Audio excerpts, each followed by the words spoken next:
One other question. I know there's been some discussion about the differences in terms of how the mRNA vaccines, Pfizer and Moderna, have been made versus how the Johnson & Johnson vaccine has been made.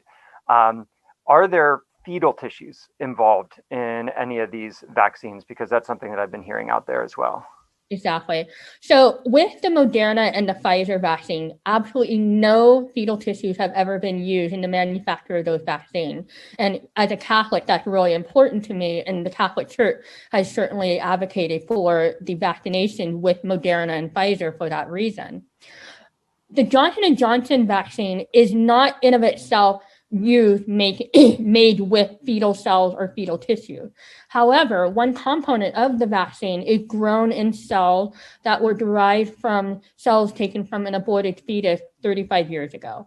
And so no new fetal cells have been introduced into that culture since then. So if there are concerns about using vaccines that are derived from fetal tissue, you may want to go with the vaccine produced by Moderna or Pfizer as opposed to the Johnson & Johnson. But the Johnson & Johnson, the core vaccine itself, is not incorporating fetal tissues.